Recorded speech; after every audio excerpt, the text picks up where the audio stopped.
particularly with the Predict Research Network, which has been going for some 13 years now. It involves all tertiary children's hospitals in Australia and New Zealand, as well as a large number of secondary hospitals as well. And together those hospitals have access to over 500,000 paediatric presentations per year. And you can see that the hospitals are very much scattered where the population is, across Australia on the east coast, right through to Perth as well. This is the foundation sites, of which there were 14. There are now 28 hospitals that are taking part in the network.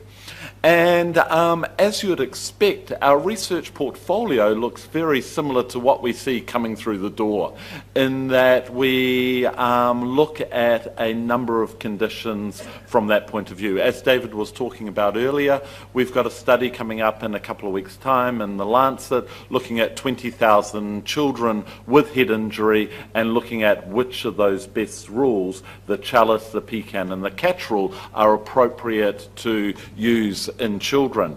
But what I wanted to do this morning was actually focus a little bit about bronchiolitis and some of the work that's been done in bronchiolitis. The Predict Network has actually led the development of the first acute paediatric guideline across both countries, and also we've been involved in 2 out of 3 of the largest randomized controlled trials in the field. I do have a small conflict of interest, so one of the studies I'm talking about is a study which involves high flow, and we received funding from Fisher & Paykel Healthcare to provide the consumables for that study, although they weren't involved in any aspects of the study, and I certainly didn't become rich out of it. So what do I want to do over the next 40 minutes? What I want to do is probably just go over some of the basics of bronchiolitis, just so that I know that we're all talking about the same thing from that point of view. Then talk about the risk factors for severe illness, because I think this gives you guys a real clear indication of who you might refer a little bit earlier than with other children. And then talking about the development of the Australasian Bronchiolitis Guideline, and then using that to review evidence-based management in bronchiolitis. And finally, for those of you who are working in rural hospital practices who hold on to children for a little while longer, what I also wanted to do was talk about a little bit of that in hospital management for those first few hours as well, and highlighting some of the old things and some of the new things from that point of view. So why is it important that we treat bronchiolitis well? And I think the simplest answer to this is it doesn't matter where you are in the Western world, bronchiolitis is the most common reason for children less than 1 year of age to be admitted into hospital.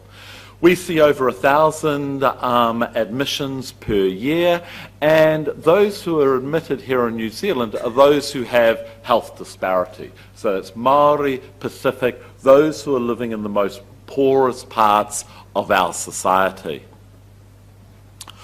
So what is bronchiolitis? So when we all go back to what we learnt at medical school, we remember that it's caused by a virus. It's caused by RSV virus in about 2/3 of cases. In some of the other cases, you get co-infection with some of the other respiratory viruses, or you may just get those respiratory viruses by themselves leading to bronchiolitis. And that's the usual ones: adenovirus, parainfluenza, influenza virus. But it's very much a clinical diagnosis based on history and examination findings. So typically you get that story of upper respiratory tract symptoms lasting for a couple of days, and then followed by respiratory distress, fever, and then one of cough, tachypnea, retractions, or widespread crackles and wheeze. So I think the important thing to note with this is that wheeze is not dependent on having a diagnosis of bronchiolitis. You can be diagnosed with bronchiolitis without wheeze, and that particularly happens in those younger infants, so less than about 3 months of age. Where you listen to their chest, you might have widespread fine crepitations on both sides rather than the wheeze that you see in older infants. What happens once you get that respiratory distress is that things get worse about day 2 or 3, and then you slowly improve over the next 10 days after that. But the cough associated with bronchiolitis can actually last for up to a couple of months as well, and that can be quite normal. It's a winter illness. It commonly occurs with big peaks in winter, but we see it at all times of the year. And this is pretty much what our typical case looks like. So you get a 3-day history of coryza, decreased feeding, and then a 24-hour history of wheeze and respiratory distress. The infant's alert when you examine them, they're not dehydrated, they've got good obs, they don't have an oxygen requirement, and they've got widespread expiratory wheeze.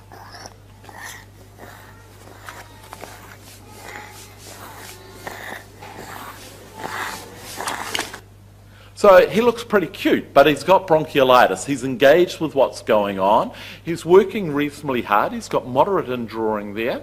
But you can see that he was following the ball around, he was following the cough, he's drooling, he's well hydrated. And if you look at him a little bit closely,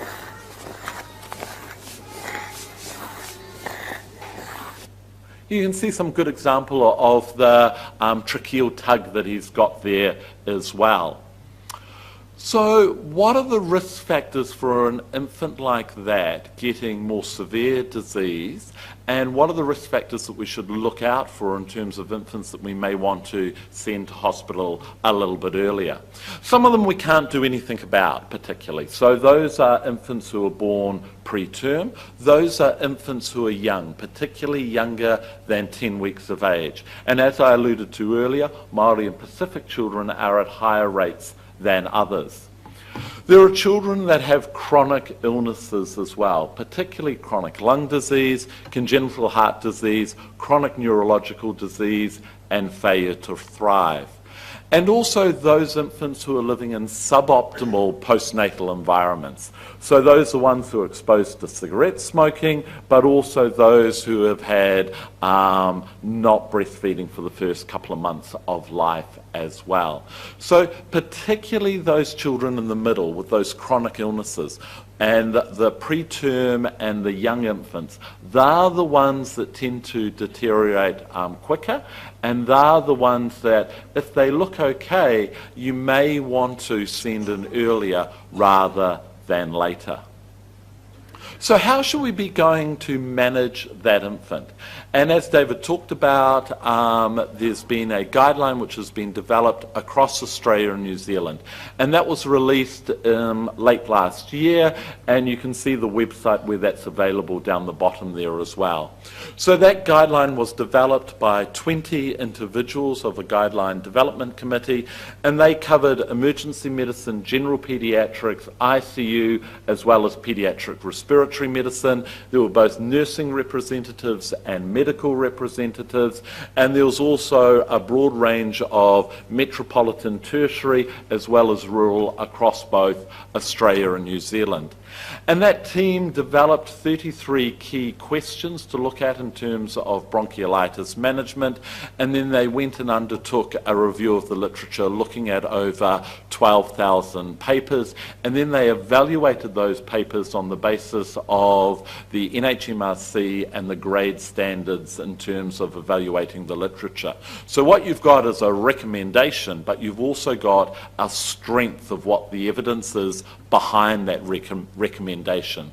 The guideline then went out to stakeholder involvement, including the Urgent Care College here in New Zealand, and they've got endorsement from a number of key Australasian colleges, including the key medical ones and the key nursing ones. There's a 5-page, very easy to read guideline, which is pretty much all you want to know. And for the few individuals that want to know why we do the things we do and the evidence behind that, there's also a larger document which summarises all that evidence as well.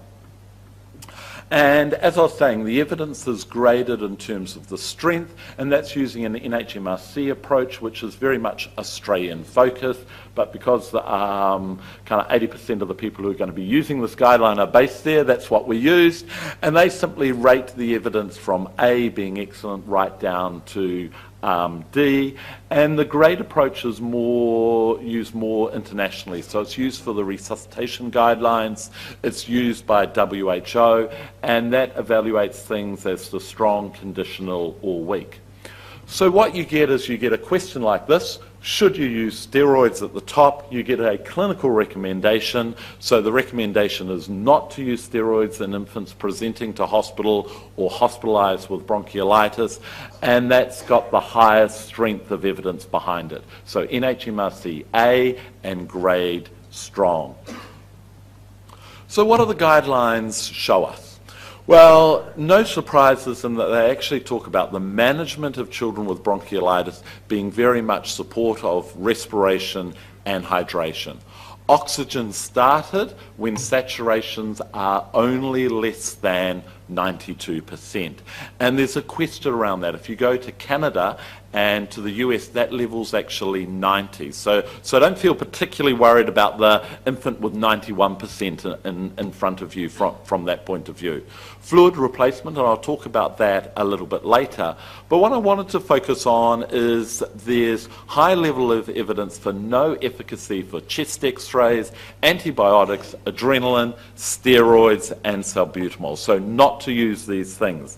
And I wanted to talk about these in a little bit more detail. But what I first want to say is that this recommendation not to use those 5 things is very much in keeping with other international guidelines. So the evidence from Cochrane, the American Academy of Pediatrics, the Canadians, Choosing Wisely, which I know is being introduced into New Zealand and John Bonning's talking about, but also NICE in the UK as well. So chest x-rays. So as I alluded to earlier, bronchiolitis is a clinical diagnosis. When we go and ask clinicians why they get a chest x-ray, there are 2 things that come up. One is that they're worried about complications of bronchiolitis, and the other is that they're worried that they've missed an alternative diagnosis. And that alternative diagnosis is very much pneumonia. So with pneumonia, you're going to get localized signs. With bronchiolitis, you're going to get widespread, scattered signs in terms of examination of the chest.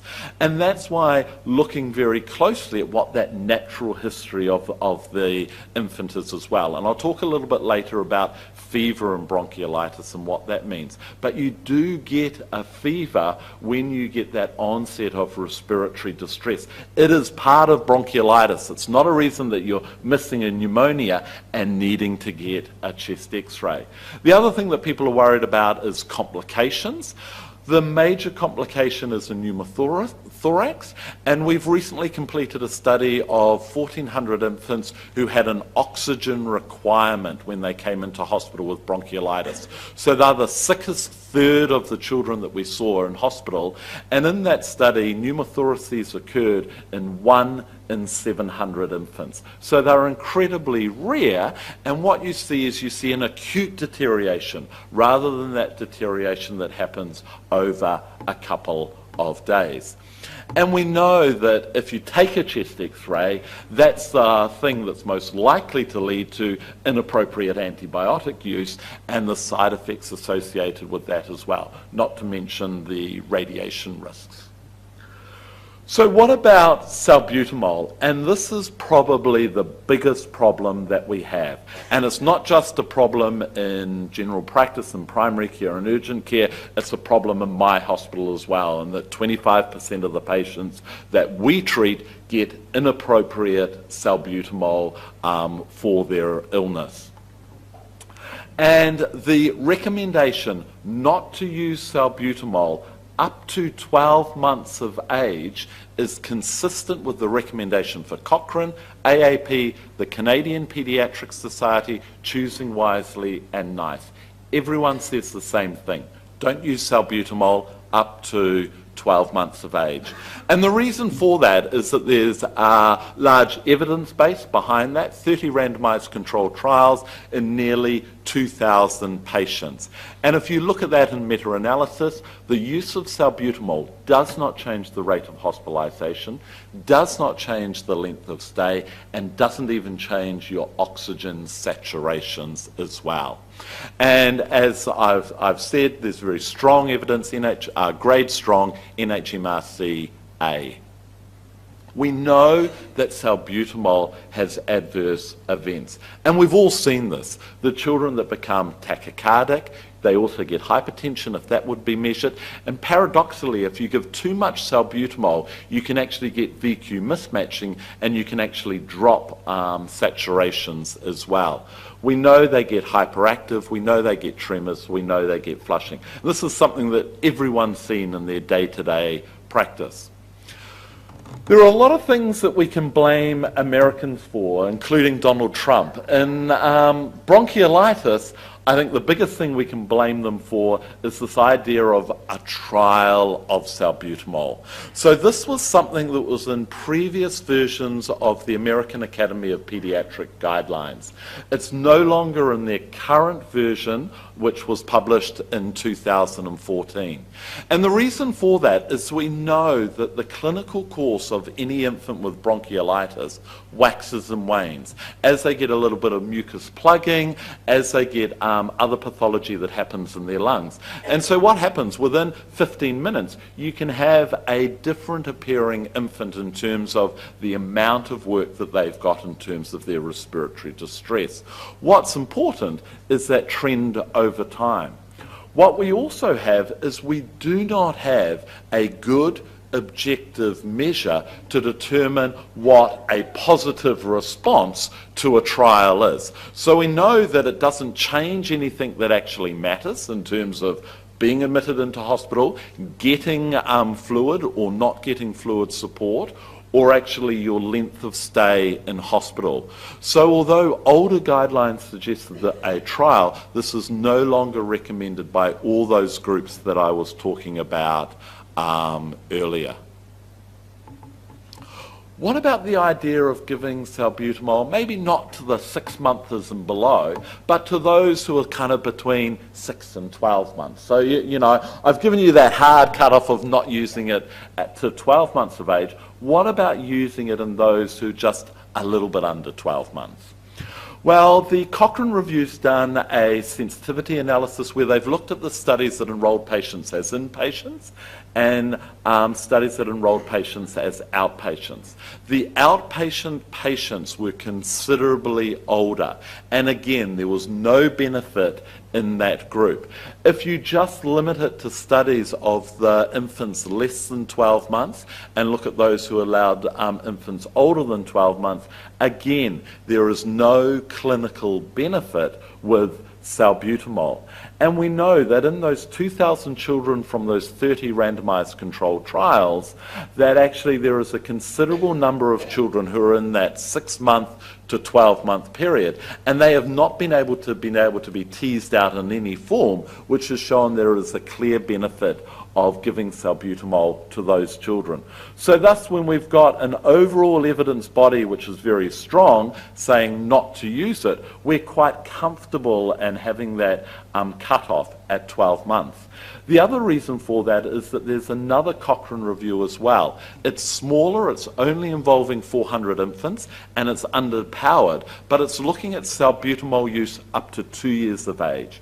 And that study has failed to show any clinical benefit of salbutamol, even up to 2 years of age. So I'm very comfortable that the cutoff should be at 12 months.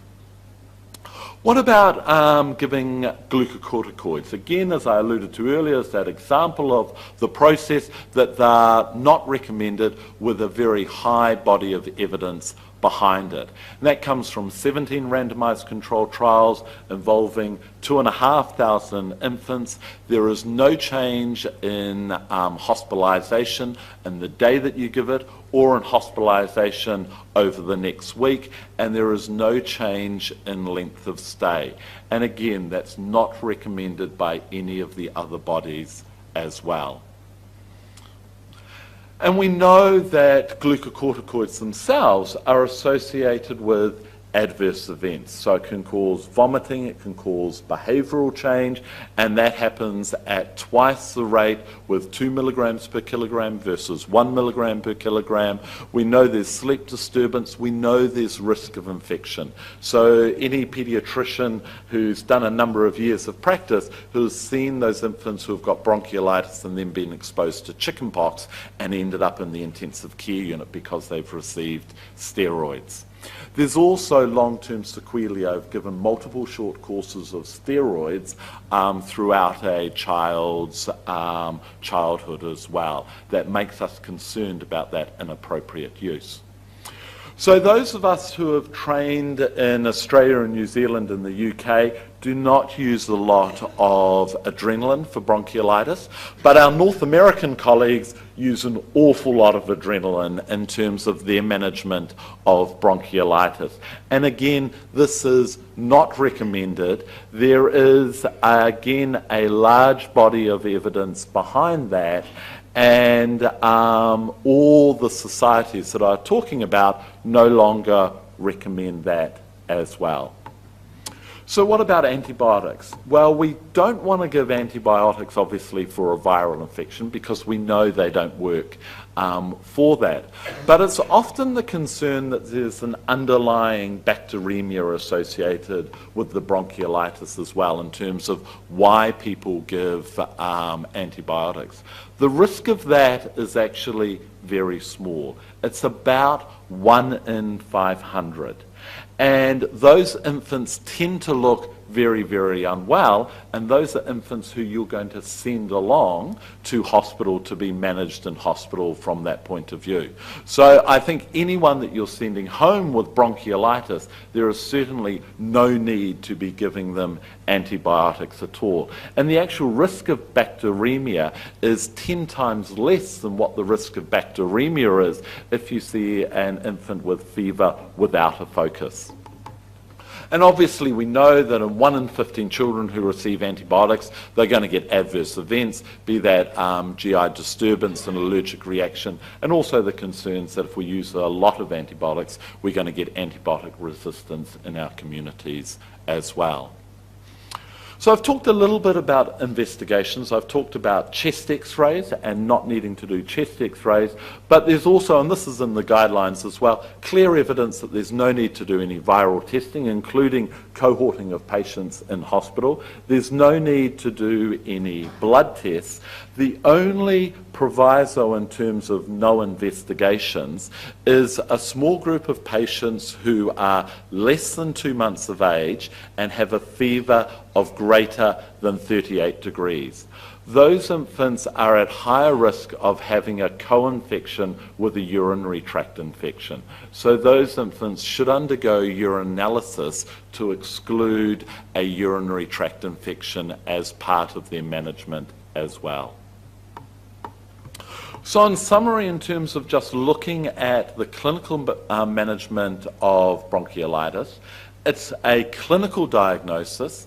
There's good guidelines now available. The management is very much around supporting respiration, supporting hydration, and obviously supporting families and providing them with the appropriate information. Not to use chest x-rays, salbutamol, adrenaline, steroids, or antibiotics. What I'd like to do is change tack a little bit and then talk about some of the things that happen in hospital, particularly for those of you who work in smaller rural settings. So going back to our case again. So we've seen this child, he examined exactly like he examined there, and what we did is we didn't do any investigations. We educated the parents in terms of when to bring him back to hospital. They lived quite close to hospital, and so we sent them home to see what happened. And unfortunately, 24 hours later, he was one of the children who deteriorated, and so he represented.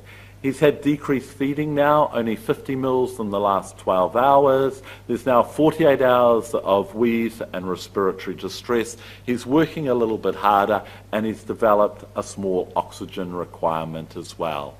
So obviously that's someone who we're now going to admit into hospital, and we're going to concentrate very much on their hydration and their respiratory support. We know that about a third of children who are admitted into hospital for bronchiolitis need some form of hydration support. And traditionally there's two ways of delivering that, NG fluid, and the idea is that's relatively easier to insert an NG tube rather than an IV. It's more physiologically comforting, but there's also the increased risk of aspiration. And if they're working really hard with their breathing, the idea that a full stomach can actually impede some of their respiratory effort as well. IVs are probably more traditionally used more in North America, but there's risks associated with those. You're not giving a complete food, and also there's the risk of water intoxication and electrolyte imbalance by the fluids that we do deliver. And when we looked at this a few years ago in Australia and New Zealand, we really were at equipoise, where about half of practitioners were using one method and the other half was using the other. And importantly, there was no randomised controlled trials looking at this specific question.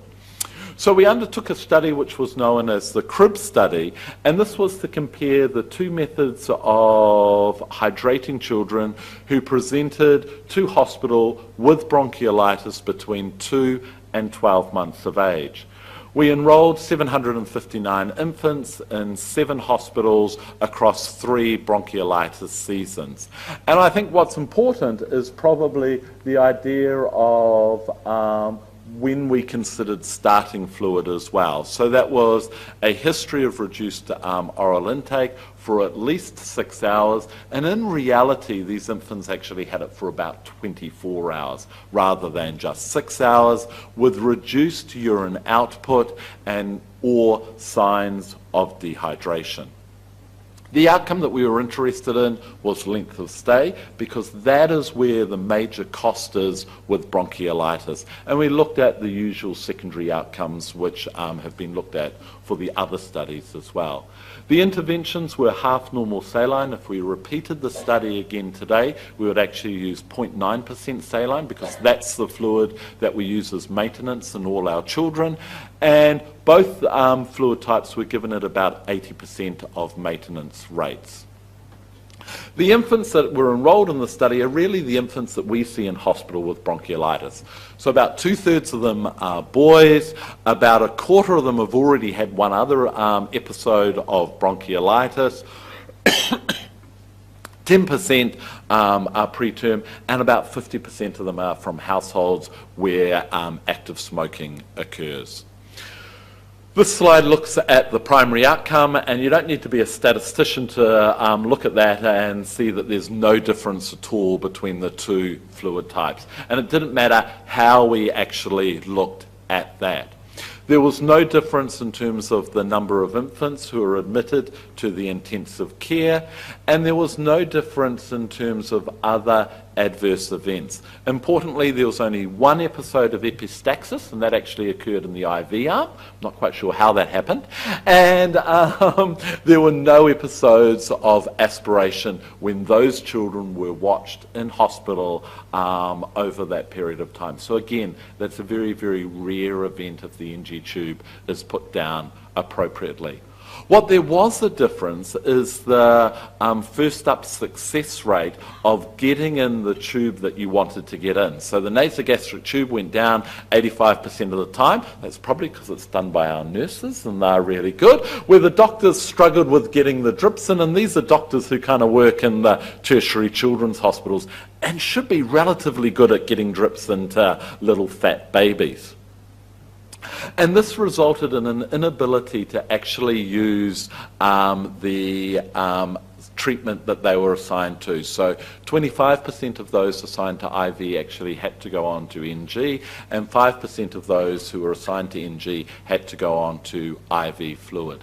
There was no difference in terms of their complications, and essentially in both groups there were equal numbers of the tube falling out and needing to be replaced. There was the difference in the change of therapy. There were more children who got more unwell as they had their length of stay in hospital, and so those who were in the NG tube got changed over to IV fluids later on because of that concern of a full stomach affecting their respiration status. The NG tubes were $40 cheaper, so that was a sort of important outcome for our bosses. And so ultimately what we found is we found no clinical or statistically significant difference in length of hospital stay. However, there were more attempts at asserting an IV.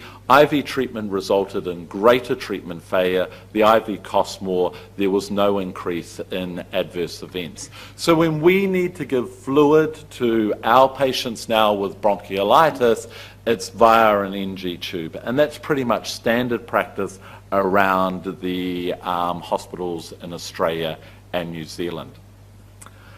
But what about the respiratory support for this patient?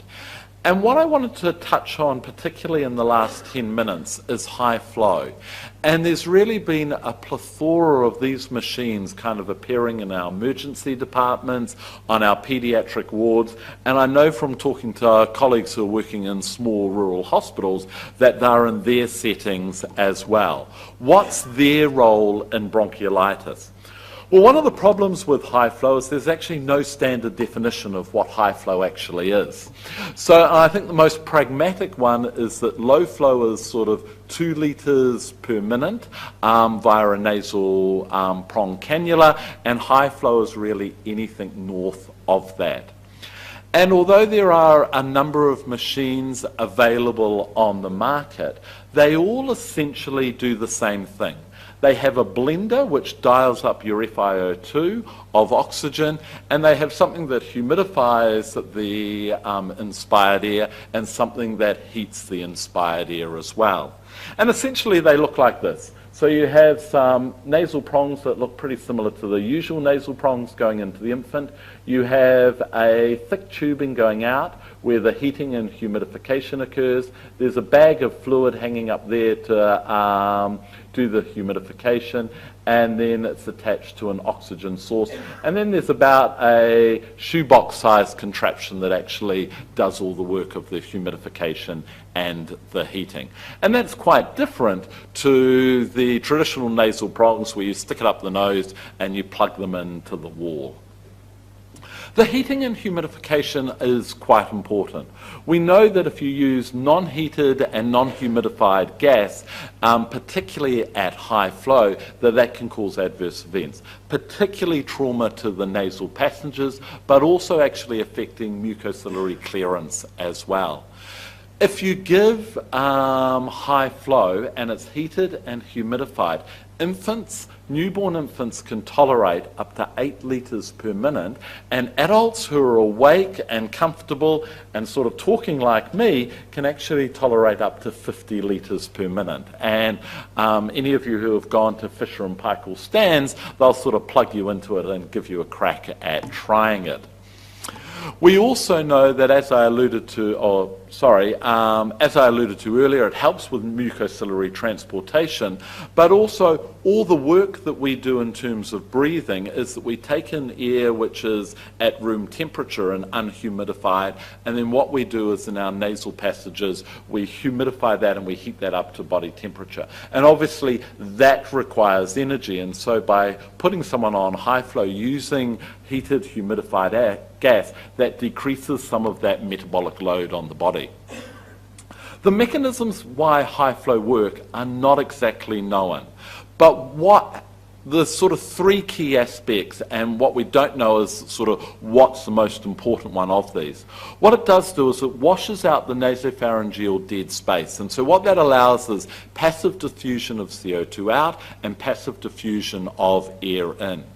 It reduces upper airway resistance. So when we breathe in, 50% of our airway resistance is in our upper airways. So plugging someone into high flow reduces that.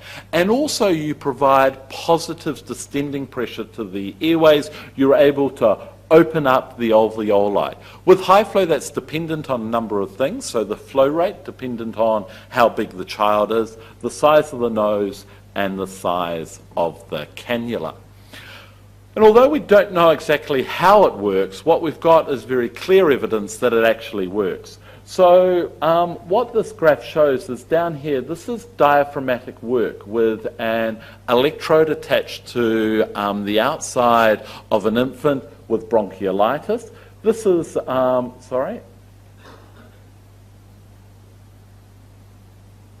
So that's off high flow, and then suddenly you can see that there's a dramatic reduction in their work of breathing when they go on high flow as well. So one of the questions with young infants is you get what rate should you actually start the high flow at? So what I've got here is normal tidal breathing of normal newborn infants. And what their rate of breathing is at 1 litre per kilogram per minute. And they've done studies which have looked at infants who have got airways disease, and you need to give more than that 1 litre per kilogram per minute in order to actively assist their breathing. Because when they've got airways disease, they're actually breathing at greater than 1 litre per minute. And they've done some studies where they've looked at pharyngeal pressure, and they've been able to measure that, and they've been able to work out the rates that they need to give both inspiratory and expiratory support with high flow. And the bottom answer is that you need to be giving it at 2 litres per kilogram per infant when you're delivering high flow to children in order to give them both inspiratory and expiratory support. So the way we use high flow is we turn it on at 2 litres per kilogram per minute and we turn it off. We don't wean down the flow rate whatsoever. So there have been some studies which have looked at when you see a response to high flow treatment. And again, I think there's some analogies in these studies, particularly for when you should see response to just actually standard oxygen treatment as well. So this is a study of 36 infants in Brisbane who were placed on high flow for their bronchiolitis. The top darker line shows those infants who just required high flow alone. The top dark line is those infants who required high flow and then went on and actually were intubated, so they required more respiratory support. The infants down the bottom with the lighter line were those infants who just needed high flow. And what you can clearly see is that by 60 or 90 minutes, there is a clear response to their heart rate and to their respiratory rate, which is shown down the bottom. So if you put these infants on high flow, they're going to respond within the first couple of hours. And if they haven't, then you're going to be really concerned about what's happening. And these are some of the studies that have looked at high flow as well. And they've all been relatively small so far, but this is a study again coming from Brisbane. It's looking at 61 infants who are prospectively placed on high flow, and then 33 infants who they were compared to, who had standard treatment. And what there was is a dramatic reduction in the number of children who ended up in the intensive care unit, from 31% down to 13%.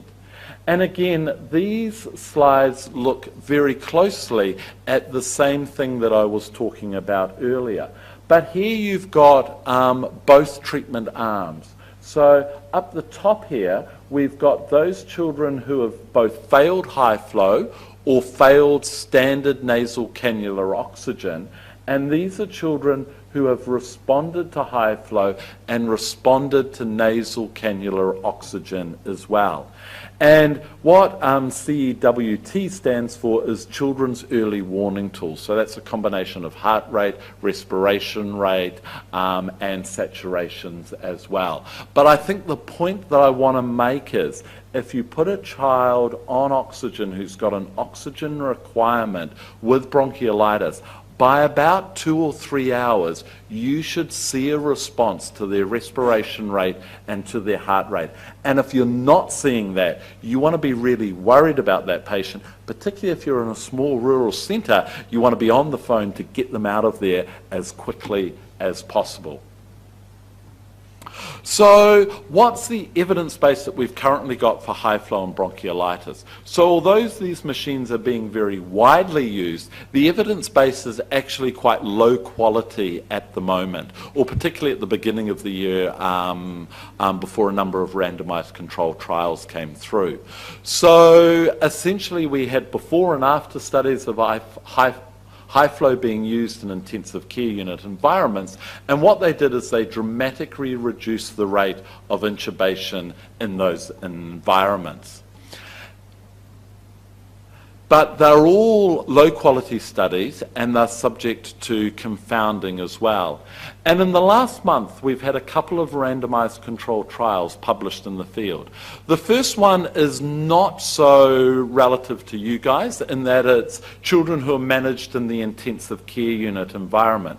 And this is from 5 ICUs in France, and it looked at 142 infants. They were randomized to high flow, or they were randomized to nasal CPAP, which is what we used prior to high flow in hospital.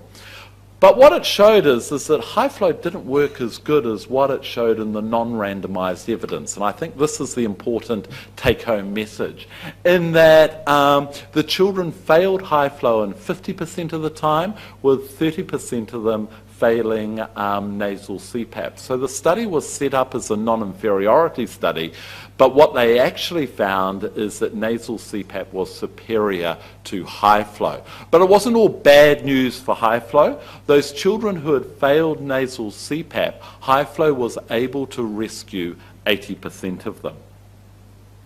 So what about the use of high flow sort of more in those rural hospital environments or on general paediatric wards?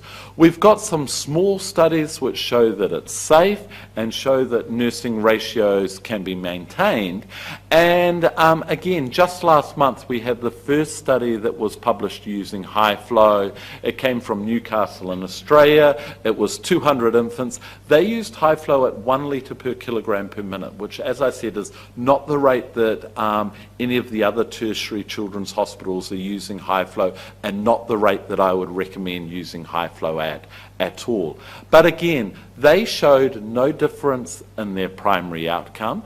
But again, high flow was able to rescue 2/3 of the children who had actually failed standard nasal cannular oxygen. We've currently finished a study looking at high flow within the PREDICT research network. It was a study that occurred in 17 sites, a mixture of small secondary hospitals as well as larger tertiary hospitals. It involved 1,476 children. It looked at high flow at 2 litres per kilogram per minute compared to low flow. Unfortunately, we're still analysing the study, so I can't tell you the results of that. But what I can tell you is that high flow was safe to be used on the wards in that study, including those small hospitals. It didn't result in anyone being transferred too late to the tertiary centres, and there was only one case of a pneumothorax, and that occurred one in either arm of the study as well. So my take-home message in terms of high flow in bronchiolitis is that, like all new toys that are all shiny and sexy, it's not quite as good as what it was initially promised.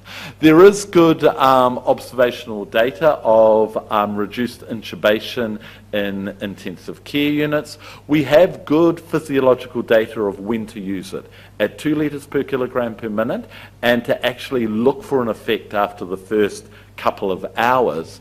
And it appears to be safe in our ward environments.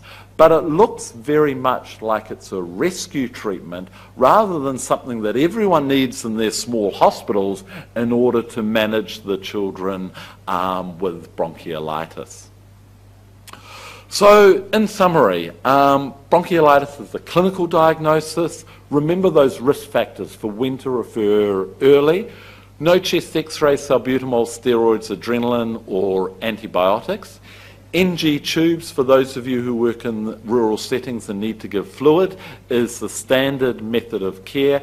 And high flow, if it is going to be used, should be used at 2 litres per kilogram per minute. It appears to be safe on the wards. Randomised controlled trial evidence, particularly from our large study, is coming. But until we get that evidence, I think its place is very much as a rescue treatment. And I'm more than happy, if I've got a few minutes, to answer any questions. Hi. So, like before we were treating patients until they are low in oxygen. So we treat a moderate, the ones that we should. Yep. Nowadays we should refer those people because, we can't do an NG or high. No, that patient should go home. So that patient that I showed you, when we first saw him, we sent him home. Now, he didn't have an oxygen requirement. He was watched for a few hours. He didn't receive any salbutamol. He maintained being comfortable where he was able to drink and showing us that he was tolerating his fluid, and he didn't have an oxygen requirement. So we were not going to do anything for him in hospital. He was 9 months old. What we did is we gave the parents very clear instructions of when to return, and we made sure that he was going to a safe environment. They had a car, they had a phone, etc. So I think if you can watch those infants for a couple of hours and stay that they're maintaining and staying the same and not deteriorating, I think it's comfortable to send those infants home at that point of view. Now, I wouldn't be saying that if he was 8 weeks of age. I'm talking about a big, fat, healthy, 9-month-old baby like that case. I just want to make that clear. So if you had those risk factors, so if he had a history of chronic lung disease, congenital heart disease, I want to see him in hospital. But if he's an otherwise healthy infant, then no, I think watching him for a period of time, making sure, putting him out in the waiting room for 2 hours, going back and seeing him again and saying, well, what happened? He's had another bottle and he still looks as happy and chirpy as what he looks like beforehand. I think that's appropriate then to send those patients home. That's what we do at Starship. With a letter to go back if things get worse. And we don't even care if you don't give us a letter to come back to hospital. What we're interested in is that you've given the parents good information about things to look out for, and that the parents actually can turn up to hospital. But if there are any social concerns, then just send them through to us. Yeah.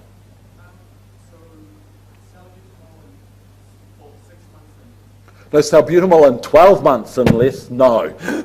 No. So you don't agree with the statement I'm quoting from the Starship guidelines? So the Starship guidelines are probably 6 years old in terms of what they do. What I've got another slide in terms of how those guidelines are set up. And this is how we set up our Starship guidelines. There's one person. That person is the lead author for the guidelines. They don't have a lot of time.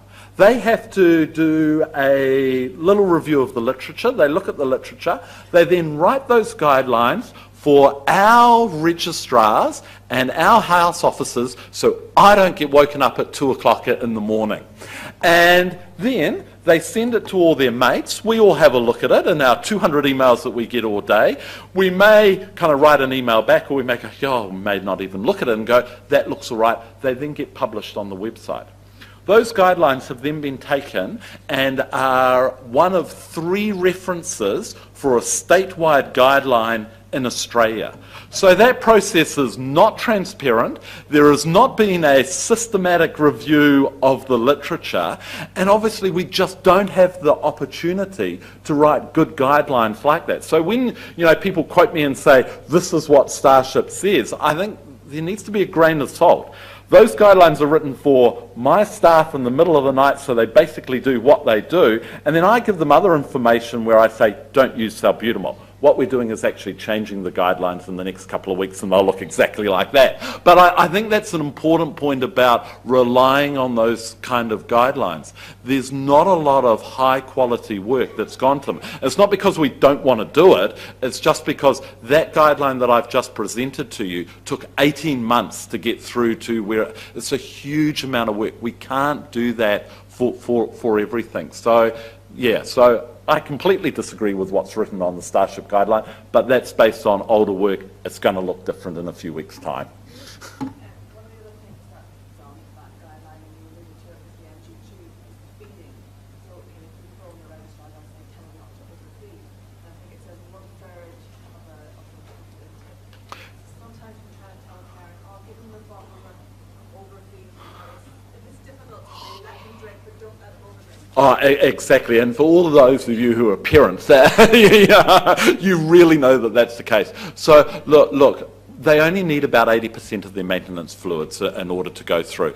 And so what we say is small, frequent feeds. But if you've got a child where the minute you put a bottle in their mouth, they gobble the whole thing down, and that's life, look, you can't do anything about that. But I think it's the ones who more just take 50 mils of their usual 200 bottles. Well, actually, in half an hour's time, offer them that bottle again. And it's that advice which is actually more important, rather than them trying to actually only get 80% in, because sometimes that just doesn't happen. Yep. If you're not giving nebulized ventilator to children, is there any point in giving nebulized? No. No. So, no nebulized anything. So, there's some work which may say that hypertonic saline is something that may, but actually is biased by a number of studies that have happened in China, which have actually are completely different than how the rest of the world manages bronchiolitis. So, the evidence currently for hypertonic saline is actually do more randomized control trials, if anything.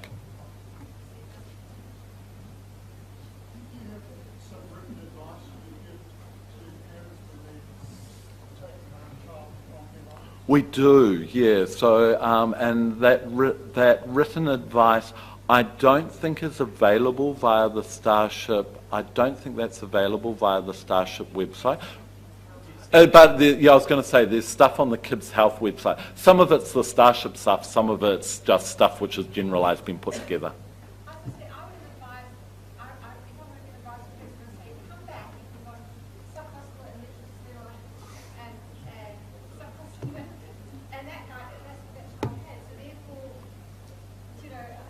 Yeah, look, I mean, that child, I particularly picked him because he's borderline in terms of what you want to do. So you want to know that everything's perfect in terms of sending that child home. You want to watch that child for a period of time to make sure they're not deteriorating before you send them home.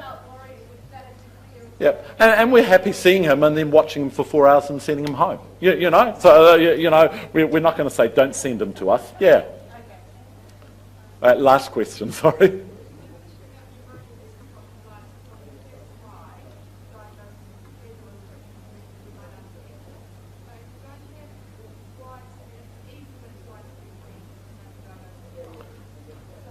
If there's any wheeze, it's bronchiolitis. So we very much have one of our protocols in Starship is if you're wheezing, essentially manage that as a viral illness and things like that. If you have localized signs which look like a pneumonia, and also a history which goes more with pneumonia as well, their breathing patterns are a little bit different in terms of it tends to be more shallower breathing rather than necessarily the working a little bit harder that you get with bronchiolitis as well. They tend to look a little bit sicker as well from that point of view. So if you guys are more ones that you might send in to us to get a chest x-ray, and then what we usually do then is watch them for a period of time, see what happens, and if the diagnosis of bronchiolitis is clear, manage that appropriately and send them on their way.